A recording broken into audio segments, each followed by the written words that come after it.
ये लॉकडाउन में कैसे हो, कैसे महसूस कर रहे हो। आपके लिए आज जो मैं कहानी ले आ रही हूँ वो महाकස්සपथेरवतु।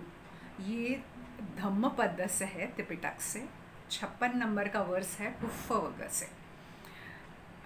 एक एक बार जब बुद्ध वेलुवन में रहा करते थे, राजगीर में, तभी उस वक्त महाकස්සप महाथेर, जो काफ़ी ऊंचे स्तर के थेर थे, उन्होंने निरोध समापत्ति करके एक प्रकार का ध्यान रहता है जहाँ पे हम कुछ विशिष्ट ध्यान करते हैं, उसमें से उठे थे।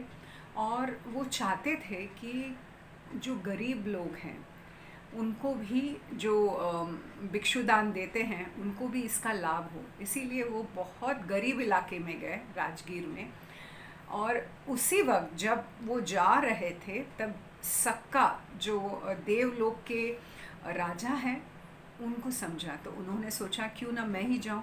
तो एक गरीब ब्राह्मण हो जाते हैं और वो एक घर पे निवास कर लेते हैं उनकी बीवी के साथ। जब महाकස්සप महाथेर वहाँ पे आते हैं दान के लिए, तब उस वक्त सक्का खुद आते हैं और उनसे जो उनका बाउल है, उनका भिक्षा पात्र है, वो ले लेते हैं और उसमें बहुत सारा चावल और करी डाल देते हैं और दे देते हैं।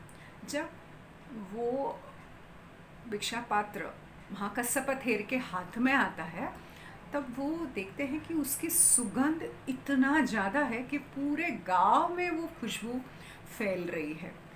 उनको लगता है कि ये सामान्य मनुष्य नहीं है। तब वो पूछते हैं कि आप कौन है। तो वो बोलते मैं सक्का हूँ और मैं देवलोक से आया हूँ।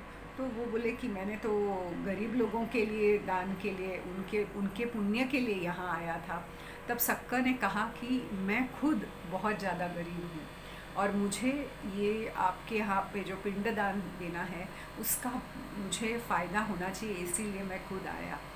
जब यहाँ पर वेलुवन में बुद्ध ने ये देखा पूरा दृश्य, उन्होंने भिक्षुओं को कहा कि इस तरीके का देवलोक से सक्का भी आए थे। उन्होंने महाकස්සपथेर को भिक्षुदान दिया, अन्नदान दिया। तब भिक्षुओं ने पूछा कि सक्का क्यों आए थे, वो क्यों, उनको कैसे समझा कि निरोध समापत्ति करके महाकස්සप महाथेर वहाँ आए थे।